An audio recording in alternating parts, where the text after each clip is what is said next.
Hello, welcome to Matt Loves Eurovision. It's my Eurovision 2023 Top 37 countdown. It's place number 34, Ireland, Wild Youth, We Are One. Please do click on the subscribe button, ring that notification bell, and like, share, and comment below. Also, the link to the music video, the official music video, is in the description below as well if you want to take a look at that. Ireland have, like the UK, suffered a quite dramatic fall from grace at Eurovision, having been an extremely successful country at one point, and have had a long period of sort of decline and stagnation, having despite since about 2000, and the same goes for the UK.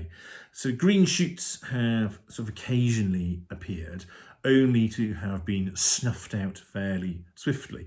But with the UK seeming to have at least hopefully turned a corner, can Ireland also turn around with the indie rock band Wild Youth? Well, Wild Youth won the national final for Ireland this year, so they were clear winners in a special edition of The Late Late Show, which is Ireland's very, very long-running entertainment show that runs on later on a Friday night. Wild Youth aren't new to the music business. They've been around since about 2016. They've released a number of singles in Ireland that I think have charted. They've released a mini album. They've also toured or supported Lewis Capaldi and also Westlife, and so they are. So they have some experience. They describe themselves as they describe themselves as, but Wikipedia does anyway, as an indie rock band.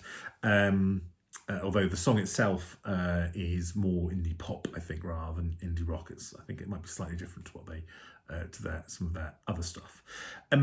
It's fair to say that the Irish national final, or the special edition of the Late Late Show, came in for quite a lot of criticism, and I think there are plenty of people who have articulated some of these issues and critiqued the mindset that Ireland or the broadcaster has got at the moment, and I think that was fairly evident from that national, of anyone watching that national final. It felt, and then you compared that to some of those other national finals of other countries. I also talked about this in a previous video as well. I did a reflection of the national final season. I did some bouquets and a brickbat, and my brickbat was for the Irish national final.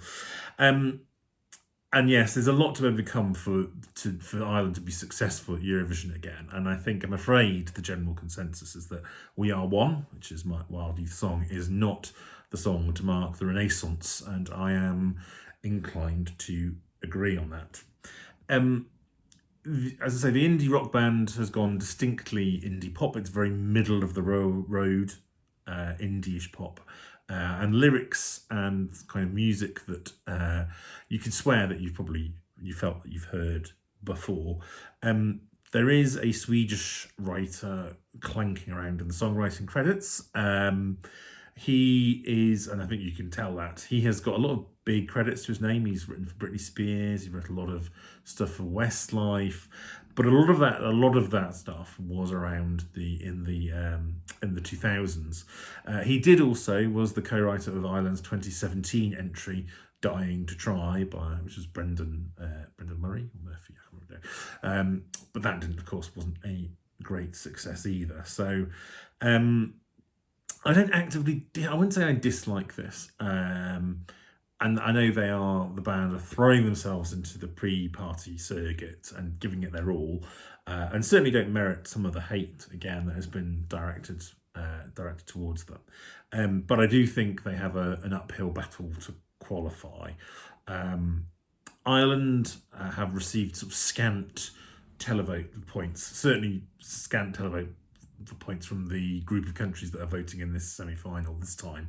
I did a big calculation where I went through everything, and I think Ireland had the worst kind of result in terms of the amount of points they got from other countries that are voting in this year's semi-final. They have no voting allies at all. They have very few voting allies as it is, and their main one, the UK, is in the other semi-final. So yes, they are in a real struggle there, because obviously there's no jury to help them. Positives, though, are that they've been given a decent place in the running order. They could easily have been put into the second or third spots, which I think, while Strong Songs might do okay there, it would have killed them completely. They are in the first half, which is obviously a bit of a challenge, but they've got a good for a first half position. They are not in a bad one, and I think there is a demographic that will enjoy this. I've seen some people actually liking this, but I just don't think it will be enough, and I think it will be another year and another reflection for Ireland and for the broadcaster to see what direction they can take in, and they may well find themselves having lost. They may well find themselves that after this year's Eurovision as no longer holding the unique title of having won most Eurovisions, because there is another country breathing down their necks at the moment to try and equal that. So they're going to have to get their skates on before too long. But we shall see. Let me know what you think as well in the comments, and we'll see you again soon.